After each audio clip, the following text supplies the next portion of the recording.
Good morning, everyone, from my evening. And uh, let me just reiterate what Debbie said, and welcome to what is the second Garland Ranch Virtual Wildflower Show. But it's also the first Garland Ranch International Virtual Wildflower Show.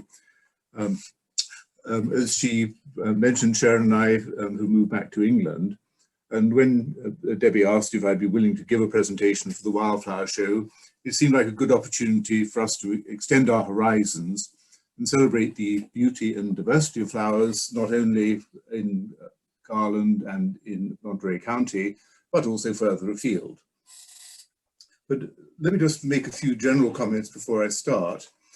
It's very easy to assume that what we know as common is common everywhere, and conversely, that what is rare for us is rare everywhere else as well.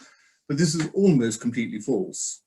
Some plants do thrive in a particular narrow area, so our views of what's common or rare can very easily be distorted by our personal perspective. Botanists like to use the term floristic regions or floristic provinces to describe areas that favor particular types of plant. The California floristic province is one such area. And what marks out California is its Mediterranean climate, as obviously you all know, hot, dry summers and rainfall generally confined to the winter months. And this is a feature that's shared by only a few other places in the world outside the Mediterranean, specifically the western coasts of parts of South America, South Africa, and Australia. So it's a pretty unusual sort of climate for flowers.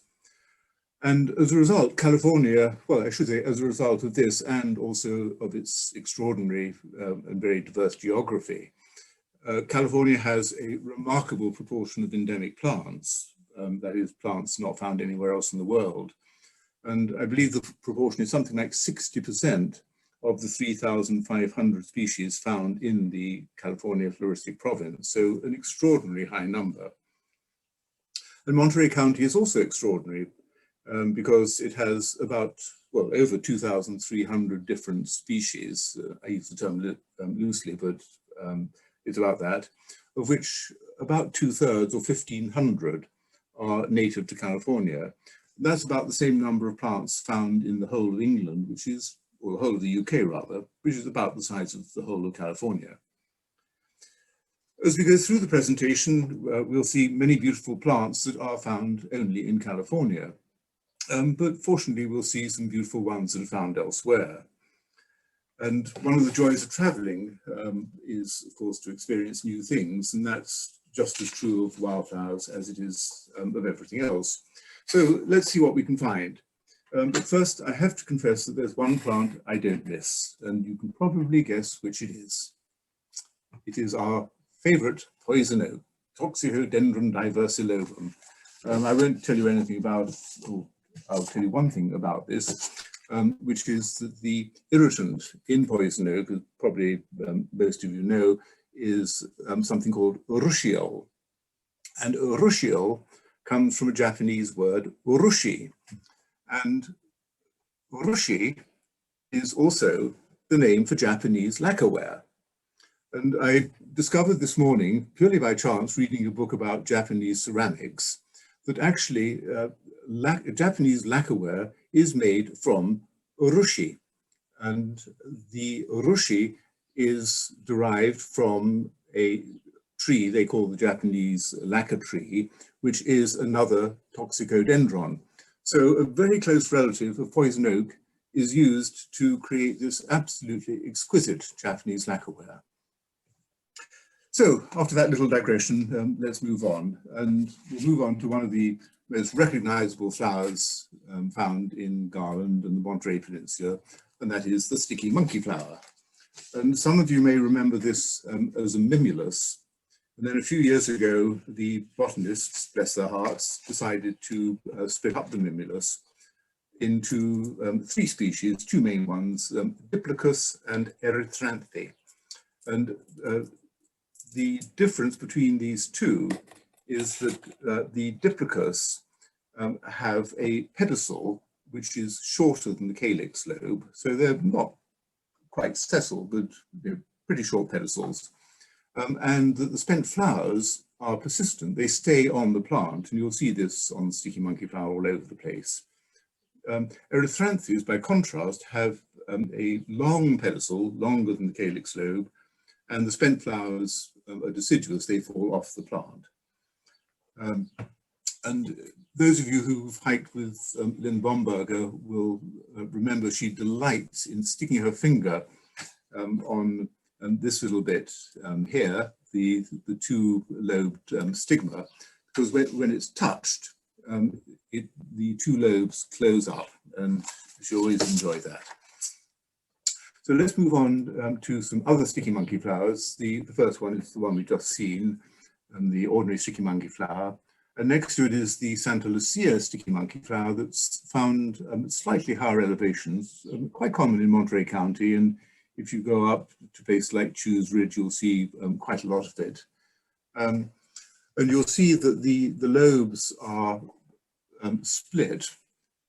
So if you look here, you see that is split, where on this one it's entire. And the coloration is a little bit different. It's more sort of lemon, well, not quite lemon yellow, but very, very pale orange, almost yellow to salmon pink. So a pretty flower. Moving on, this is the seat monkey flower, one of the most common of the Erythranthes, and this tends to be found in wet conditions. And indeed, as a generalization, at least in Monterey, the Erythranthes do tend to like wet conditions, and the Diplacus like drier conditions. This is actually quite useful, because a few years ago I was told about a place to find the stream orchid on Highway 1, and I was given very, very precise directions as to where it was, so many miles south of this particular marker. The directions were a couple of miles out. I don't know how that happened. So Sharon and I were driving down Highway 1, looking for a spring, and as we drove down, I saw a bunch of sea monkey flowers. I thought, there must be a spring there. And sure enough, there was, and that's where we found the stream orchid. So I've always had a soft spot for the sea monkey flower since then.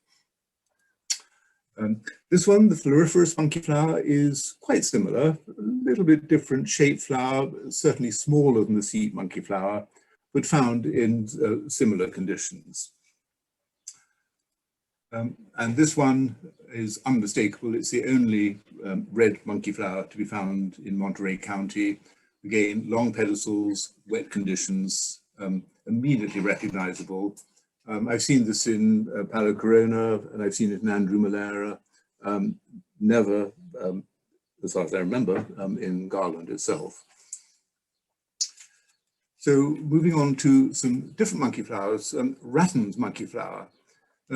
This I haven't seen in Garland, but I've seen it in Palo Corona. And the first time I saw it was up near Corona Peak. And it was a miserable little thing. There was a little dry stick in the middle of a trail, and there were, I think there might have been as many as 2 flowers on it, but it really was pretty sorry for itself, but we were able to identify it. And then after I forget which year the fire was that burned through the backcountry in Palo Corona, but I was up on Chemise Ridge above the Carmel Highlands, and I came across this plant of the Ratton's monkey flower, and it wasn't enormously big, but it was just stuffed with flowers. I mean, it was such a contrast to what I saw before, but just a beautiful plant and lovely little flowers. This one, I just love the name of this plant. It is so perfect. But look at the inside of the throat, and there's extraordinary markings there. It's just a lovely plant. And I was with Rod Yeager up above Corona Peak, and we were looking at the Harlequin lupin, and just happened to come across this purely by accident. So it was a very, very happy accident. These two are both found in the Sierras, not in Monterey County at all. The one on the left, the dwarf monkey flower, is very small, as you can see, and you won't find it below about 1,000 meters. The one on the right, you will see, is an erythranthe, so that might indicate that you find it in wet conditions, and indeed that is the case. But you'll see the beautiful yellow markings in the throat. So a lovely little flower. And we'll move now from the monkey flowers to, oops, sorry, a different group, the gilias. But I'm sorry, yes, I just wanted to show you these two landscapes of the Sierras.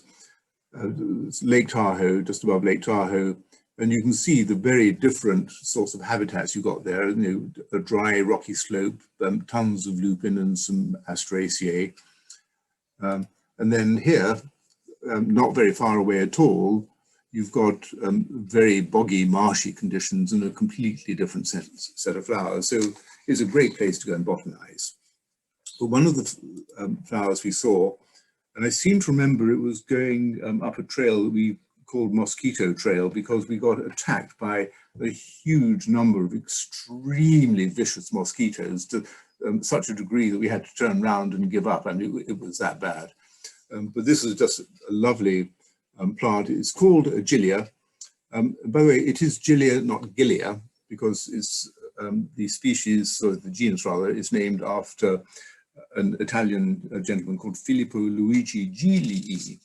And it's polite when botanizing somebody's name to pronounce it in the way that he would pronounce it. So it's Gilia, not Gilia. Anyway, this isn't a Gilia at all now. Gilia, I should say, is an Ipomopsis, so a related species, but very pretty with the swept back petals. This one also isn't a true Gilia. It's distinguished from the true gilias by the fact that the hairs on its basal leaves are minutely glandular, and on the gilias they're not. Well, if that excites you, I give you full credit, but it's an absolutely lovely flower. Something of a fire follower, and the big picture was taken after a fire at Chews Ridge, and there were just masses of this plant all over the place then. But now we'll turn to some real gilias. These are two of the closely related ones. The slender flowered gilia is not uncommon in Garland on the floodplain near the visitor center, either along the trail there leading towards the waterfall trail, or in the open area right opposite the visitor center. It's moderately tall, maybe a foot high, quite branched, but these lovely delicate flowers. The Monterey gilia, by contrast, is shorter, a little bit basal rosette of leaves, and is found almost exclusively in the Monterey Peninsula and Fort Ord. And it is on the rare and endangered list. I was fortunate enough to go with David Starr into one of the less traveled parts of Fort Ord 3 years ago, and we were going along a trail, and for some reason there was just an extraordinary display of the Monterey gilia, and seeing it there, you would never have thought that the plant was rare, but indeed it is. This one is definitely not rare. There's quite a lot of this to be found at the base of the East Ridge Trail, just above the Terrace Trail. And it's very distinctive with its flowers in a head. It has something like 8 to 25 flowers in the head. Sometimes you find it growing with another gilia called the many-stemmed gilia, but that has 1 to 7 flowers. They can be difficult to count, but if you're not sure, counting it is a fairly reliable guide to distinguishing between the two, for the two have quite similar leaves.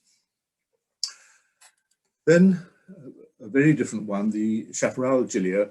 This has tiny flowers, about 10 millimeters in diameter, and you find it in open, sunny areas. And you'll see that the throat here has no markings at all. This one, by contrast, equally tiny, has very distinctive purple spots in the throat. And this one is found in grassland. I've seen it quite often in the little meadow just off East Garza's trail. But if the grass is growing lushly, which I gather sadly it's not this year, it can be very difficult to find in the grass, but it's lovely when you do see it. And then now this is the Linanthus. I'm sorry, for some reason I'm not seeing the top of my screen, but let's not worry about that. This and the gilias belong to the phlox family, Polemoniaceae, and it's actually one strange thing. California is the center of diversity for the phlox family. I mean, there are an extraordinary number of members of the family in California. In Europe, there is one species that grows natively from this family. So it is very, very strange.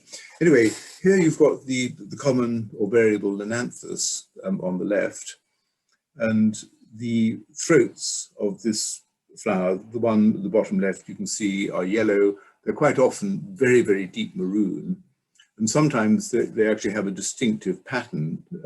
David Starr has found some in Fort Ord that have a very distinct pattern in them, but apparently they are the same species.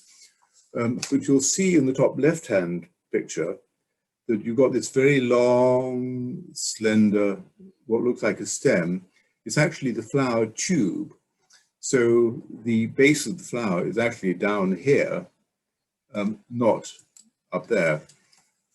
But the other thing that you'll see about these is how long the stamens are.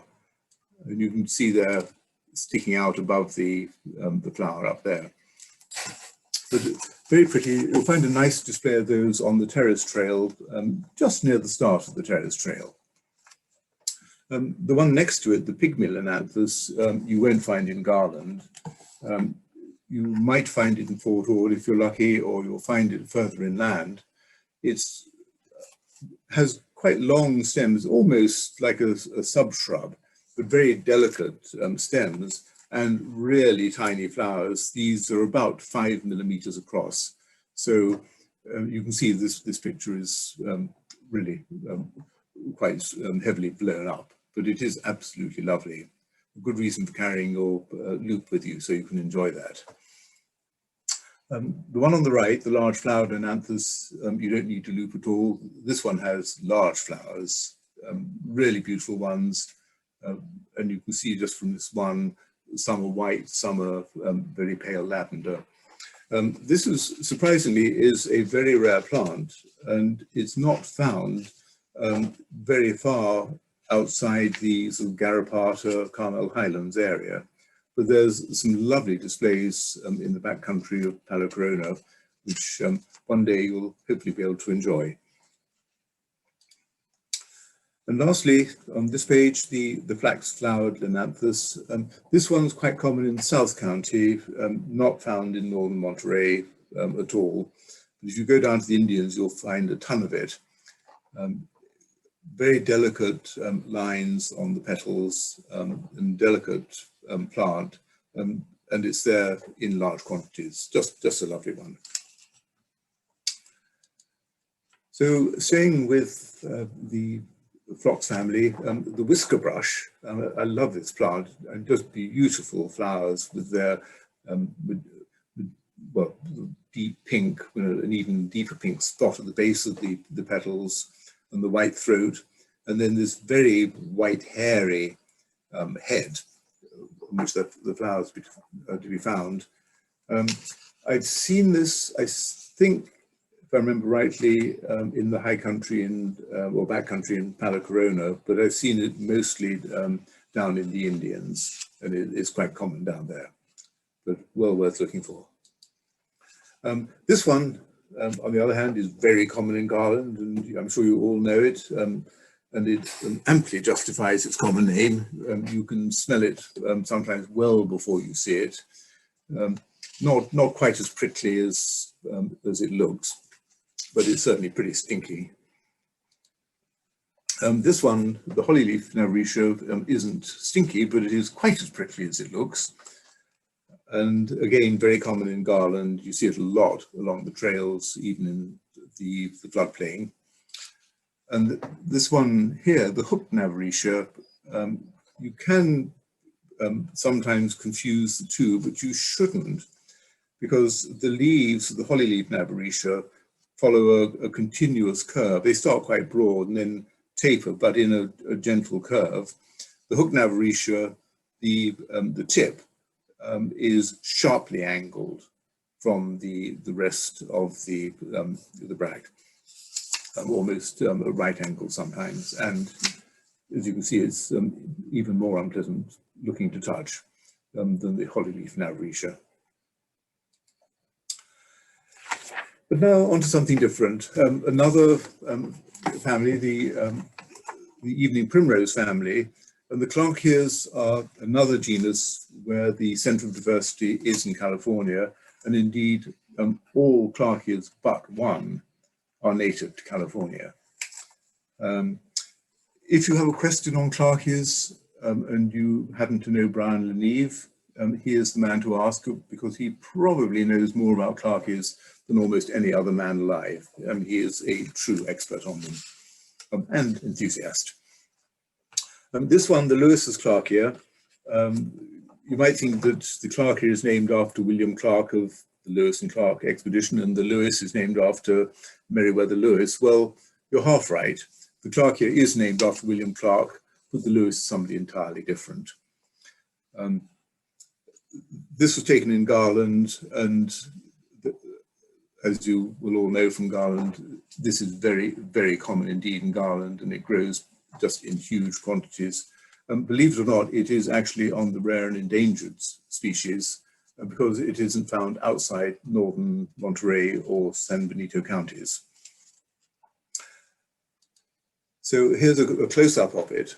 And the top one is the typical form, and you'll see at the base of the petal you have these red lines that form almost a square, and then a white base with some speckles.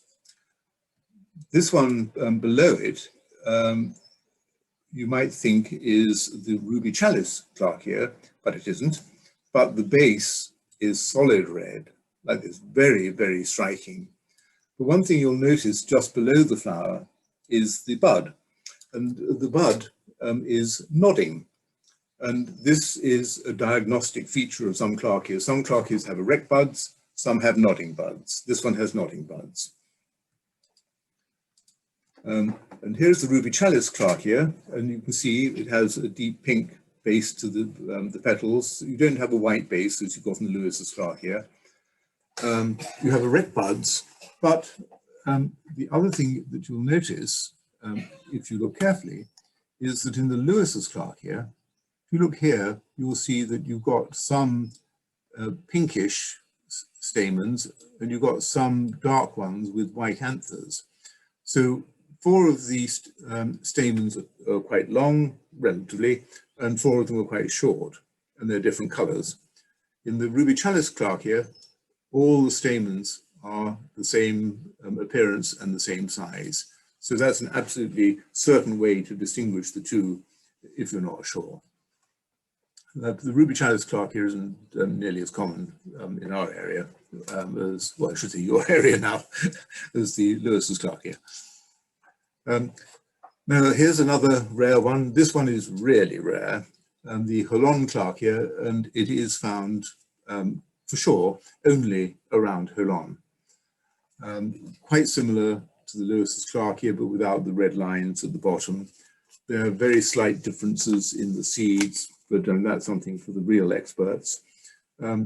If you look on Wildflower, you'll see that there are observations for the Halong Clark here all over northern Monterey County, including in the peninsular area.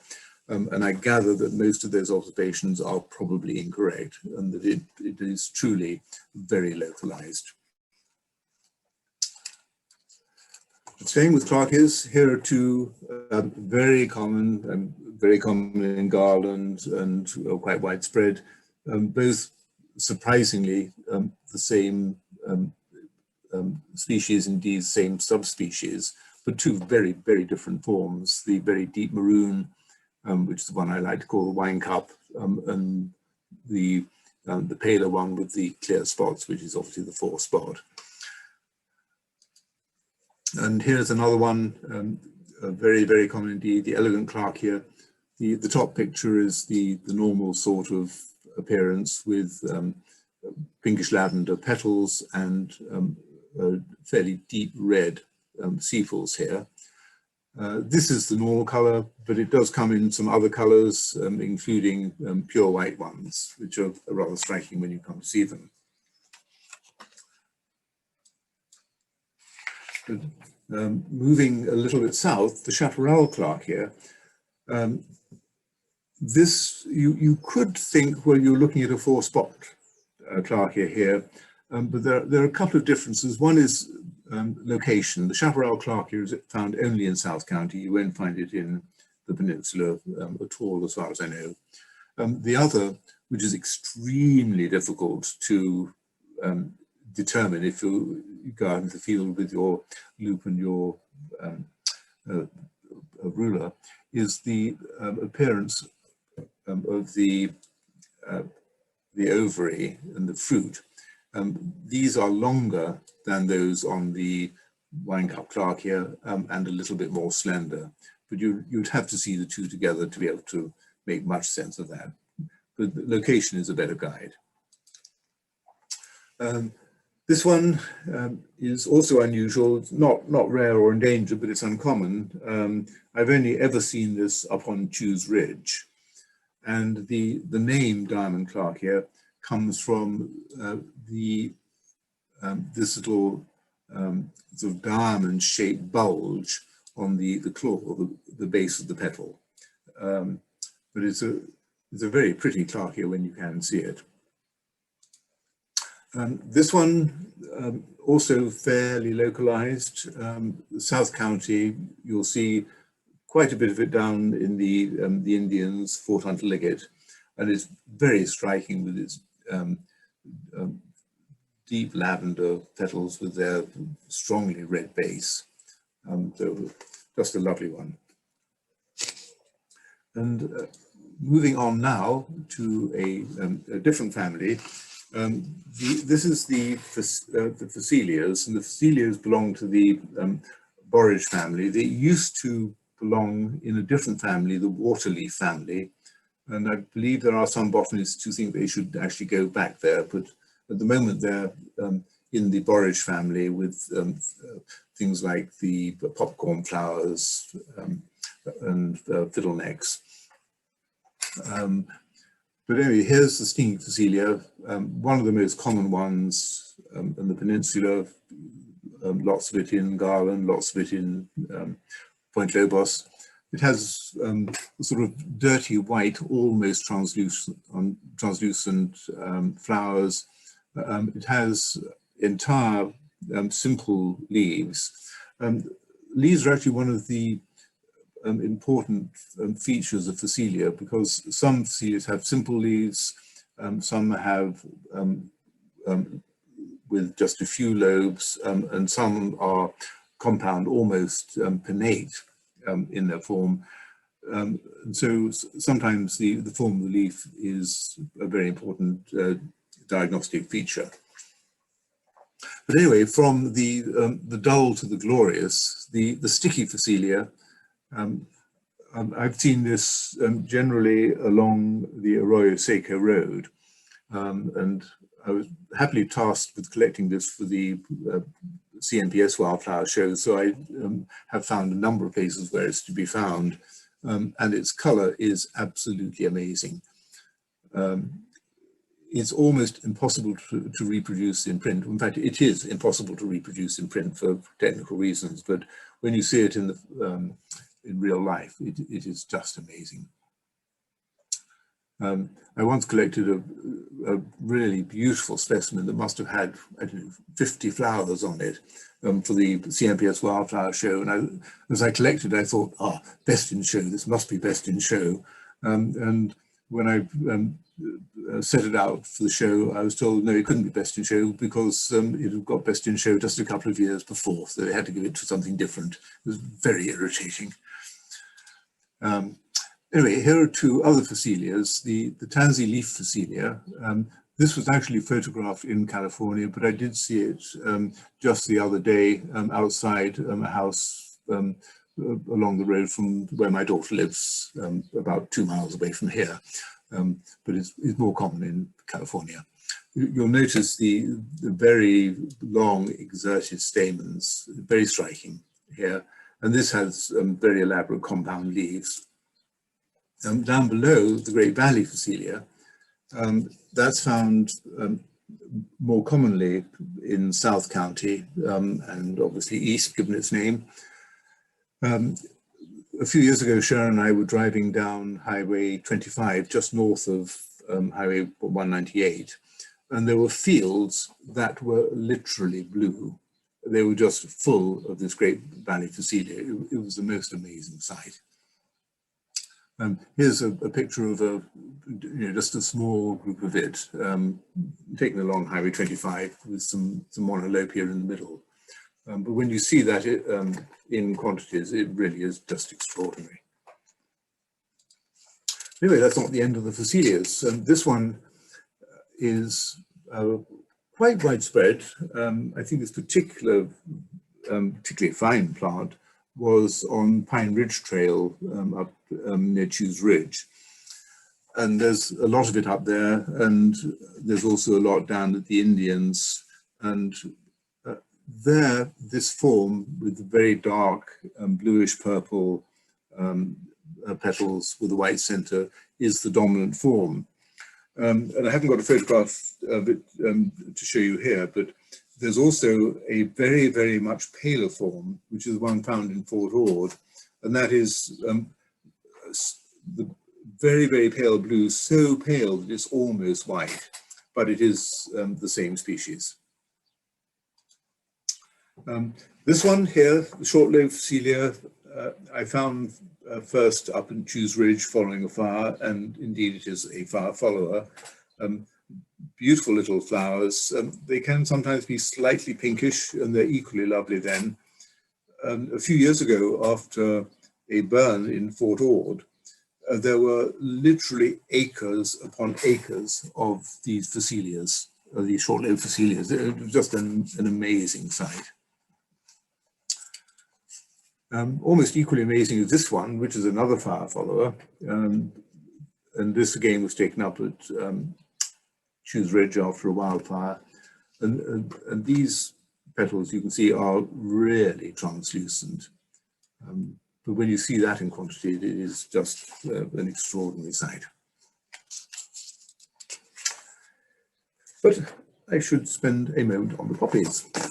And here we have the California poppy, and I don't think I really need to say very much about that, other than obviously it's identified by the receptacle rim, this thing here that spreads out just below the flower. The tufted poppy looks a little bit similar, much less common, obviously, and it doesn't have the rim. The California poppy is quite variable, and these form that you find just by the ocean looks really significantly different, and was thought to be a separate variety, but it's now all been lumped together in the with the main species. The bush poppy, I've never seen this in the peninsula, but I've seen it quite a lot further inland. If you go up towards the pinnacles, you'll see quite a lot of it there. Very striking flower, and this is quite a decent sized shrub. And in the same sort of area, you might be fortunate enough to see the golden eardrops, which used to be, before they thought they should simplify the name, it used to be Dicentra, but that was too complicated, so they called it Ehrendorferia. But it's something of a flower follower, but just very, very striking flowers. And here we have the prickly poppy. And if you look at this flower, you might think, well, that's the Matilia poppy, the one that's so commonly cultivated all over the peninsula, but it isn't. The flower is very similar, just a little bit smaller, but you'll see how prickly the buds are underneath, and the leaves are equally prickly. And this one likes dry stream beds and the like. I photographed this in a wash down in Fort Hunter Liggett. I thought I was going to get arrested and shot, but fortunately I escaped that fate. I was staying with poppies. Just going back a second, if we look at the California poppy and bush poppy, you'll see the stamens down at the base, but nothing terribly meaningful in terms of some bulk. But when you get to the papavas, you have the stamens, but the stigma is what they call capitate. So it's really quite strong and protrudes from the base of the flower. So the flower poppy, as the name suggests, is a flower follower. And it's a glorious sight when you see it ultra far, and you'll rarely see it otherwise. This one, the wind poppy, a little bit similar, a very delicate little poppy you find in open grassland. It's a hard one to collect because the petals tend to fall off at the drop of a hat. The corn poppy, very common in England. I have seen it in California, but this is the poppy that grows everywhere in Europe, and it is the symbol of remembrance for the fallen in the wars. Here's a yellow alpine poppy, which is found in the central and southern Alps, just very striking color. Another yellow one, the horn poppy, which I've photographed in the Drôme, which is just north of Provence. Interestingly, this one is supposed to be exclusively found on the seashore, but there are records of it being found inland, and there are features about it that are very distinctive, so I'm pretty sure that is what it is. And this one isn't a poppy at all, but I thought I'd stick it in here. This is a really interesting plant. I'm just going to see if I can blow it up a little bit. If you look at this, you see the stamens here. Oops, sorry, I can't get the marker, but you can see the stamens sticking out, the white ones, and then in between them you have groups of staminoids, which are infertile stamens. But it's just very strange. You have these little groups of staminoids interspersed with the real stamens. There is a relative of this plant found in California. But this one was photographed in France. But it's just an interesting plant. This one, I think you all know what this is. Just ubiquitous in the peninsula, and there's really nothing I can say about it except what a gorgeous plant it is. And it's so gorgeous that we thought we should plant it in our garden here in England. So here it is in our garden. Slightly different species, but it made us feel at home. And here are a couple of other primulas found in England. The cowslip you find in large quantities along the road and in fields, just a lovely little flower. And then here we have the primrose, which is really sort of the quintessential English springtime flower. But what I hadn't realized until a few months ago is that the primrose comes in two forms, what's called the pin and the thrum. And if you look closely at the center of the primrose, you see here, you've got this little round thing sticking out. That's the stigma. And then if you look at these ones, here, what you're seeing are the anthers. And the explanation is that the primrose comes in what's called longistylus or brevistylus forms. So in the pin form, the longistylus, the style is long and the stamens are short. And in the thrum form, the style is short and the stamens are long.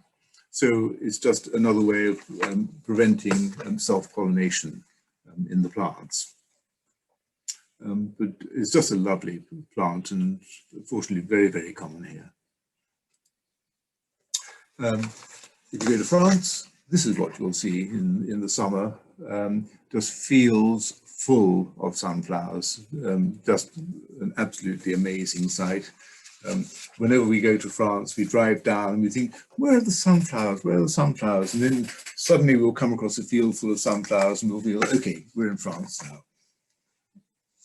But it's not just France, as we'll see in a second. Here are a couple of other members of the Asteraceae, the sunflower family, which is the largest plant family there is, with about 24,000 members. The next largest is the orchid family with about 20,000. Anyway, here is one of those members, the common chicory, found occasionally as an alien invasive species in Monterey County, but a delight in France. And something that looks a little bit similar, the cupidone, which is slightly more lavender colored, so not dissimilar flowers, but very papery bracts. You see down here, and they often grow together. Just a lovely sight. You have to get out fairly early in the morning to see them because they both wilt by midday. Anyway, moving on, as I said, California has its own wonderful displays of Asteraceae, and here's a field. This is down in Priest Valley off 198, and these are one or two common gold fields. And nearby on Highway 25, here's a little display of the common monolopia.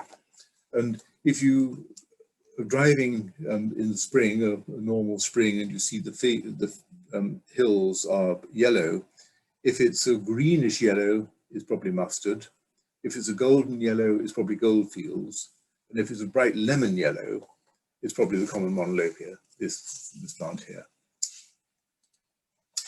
But coming back to home, the common media, obviously very, very common in Garland, and so common, and this brings me back to what I said at the very beginning, you assume that what's common in your local area is common everywhere. This is as common as it could be in Garland. It has never been found in Fort Ord. Very strange, but there it is. The coastal tarweed, almost equally common, probably more widespread, comes in a variety of forms, quite distinctive with its spherical buds. And it's coastal, but also found inland. The three-rayed tarweed is much less common, and you won't find this except in the dry interior hills. Sometimes you might see a slender media gracilis, which has 3 rays, but you shouldn't confuse the two, because you can see here how short and rounded the rays are. They're very, very different from the slender media. This one here is the big tarweed. And it's often confused with the hayfield tarweed. The hayfield tarweed is found closer to the coast, and there are some nice ones down in Andromeda. The big tarweed, the only place I've seen it is on Mustang Grade on 198, right at the top, just before you drop down into Priest Valley. But you've got to get there early in the morning, which is difficult if you live in the peninsula, because by midday the flowers will be wilting. And this one, the small tarweed, I looked for this for years without finding it. And then one day I was leading a group up at Chews Ridge, and we stopped to look at something else. And I looked down at my foot, and there it was, literally by my foot. The flowers of this must be one of the smallest of any of the Asteraceae. They are about 1 to 2 millimeters across. I mean, they are seriously tiny. But when I complained about how difficult this was to find, David Starr said, "Oh, nonsense." He took me up to Fort Ord and went down a trail, and we must have seen about 200 of them along the trail. They were just very, very common there. But it's once you've seen it, it's easier to spot. But if you've never seen it, it's surprisingly difficult to find. Anyway, let's change tack. An orchid. This is a classical tropical orchid. The picture was taken in Belize. And here's some other tropical orchids. And I won't say much about them, not least because I don't know much about them. But I do love the name of this one down here, the Dracula orchid, Dracula vampira.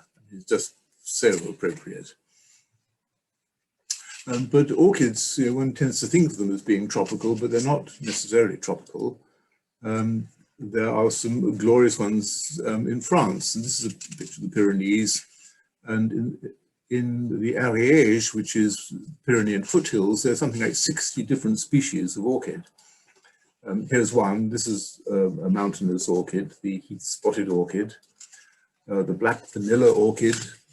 This makes it look much blacker than it will seem when you're walking along. It does really look almost black. And that's only found above 1,500 meters. The lesser butterfly orchid is very widespread from Ireland in the west right across Europe and Russia to Asia. The little tongue orchid is a strange-looking beast, Mediterranean for the most part. It was found in England about 30 years ago for the first time. Here's the lizard orchid that I'm told, I don't have a great sense of smell, but I'm told this has a very goaty smell, but it has a very, very long petal that resembles a lizard's tail. So it's a funny one to see. And the Provence orchid that is strictly Provençal and just rather nice bright yellow. Oops, something happened. Went slightly awry there. Anyway, staying in France, the broad-leafed helleborine, which of course you see all over the place in California, is native, I think, both in America and in or eastern states and in Europe. And here is a dark red form, a slightly different species, but the same genus. And just to confuse matters, here's one that has almost the same name, the red helleborine, that is a completely different genus entirely, but a gorgeous flower. Apparently, this will go for years, the plant will go for years without producing a flower. So we were very lucky on this particular day to see as many as we did. It is just gorgeous. And the bee orchid, of course, these are famous, found in France and England. And the petals, interestingly, are these little green things sticking out here. The purple bits are the sepals.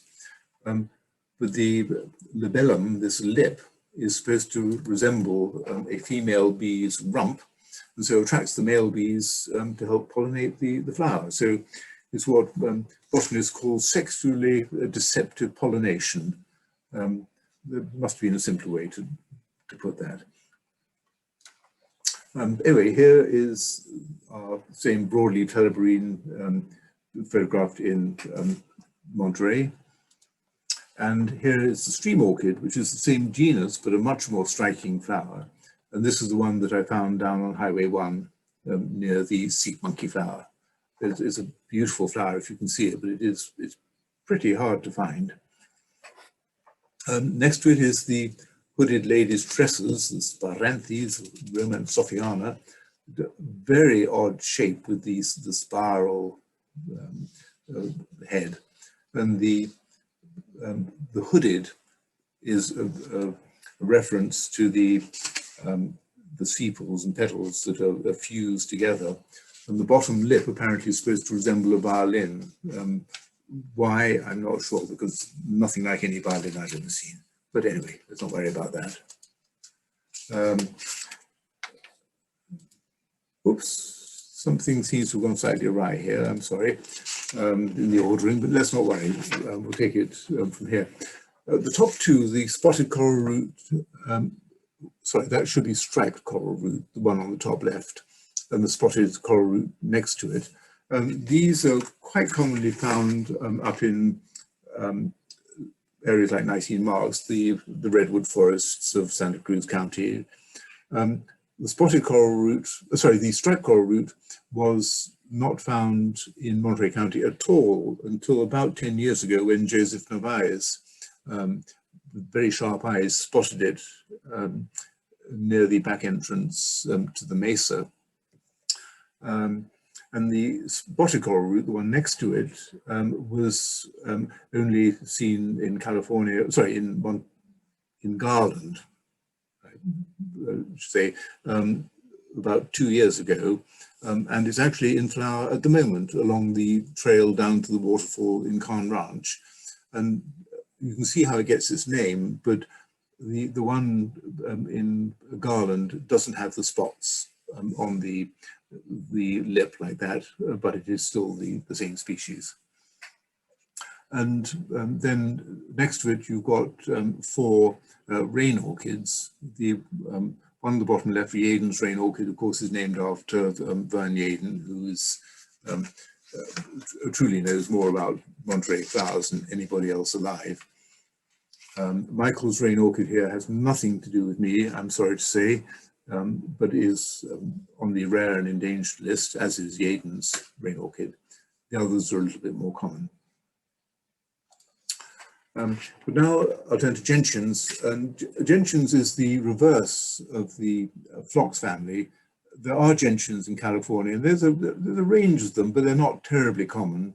And in Monterey County, you've got 2, the Davis centauri, which is found in Garland, just a very, very pretty flower. The pink and white form is typical, the white form is not uncommon. And then this funny little beast here, very small flowers, just a few millimeters across, the timwort, and that's found in Fort Ord and a few other places. But if you go to the Alps, and here is Sharon enjoying a well-earned rest, having, I won't say hiked all the way up to there from the valley floor, that would not be quite true, but it was still a pretty good trek to get there to enjoy our lunch. But in the Alps here, you will find a whole range of gentians, from the trumpet gentian, these 2, the snow and Bavarian gentians, western gentian, and these two are actually found in Austria, near Innsbruck. But the color of these gentians is just amazing. And you look at these photographs and you think that can't be real, but it is real, and they're just wonderful to see. But then a few others, the willow gentian we found in Italy near the Italian lakes, and that has quite a long stem and the flowers grow up the stem, decent sized flowers. And then these 2 are very common in both the Alps and the Pyrenees, quite tall with interrupted flowers. The yellow one is the most common. The purple one is sort of slightly dirty red more than purple, slightly less common, but still not rare by any means.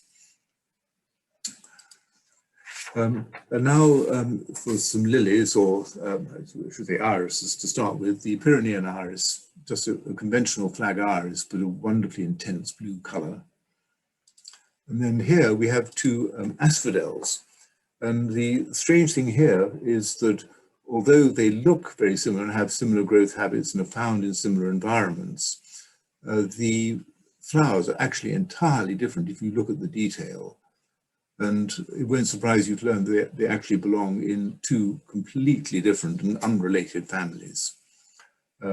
There's one funny thing about the bog asphodel. You see its scientific name is Narthecium ossifragum, and ossifragum means bone breaker, because it grew in sort of boggy areas in fields where sheep would graze, and the sheep often had problems with their legs breaking. And it was thought that they were eating the bog asphodel, and that was the cause.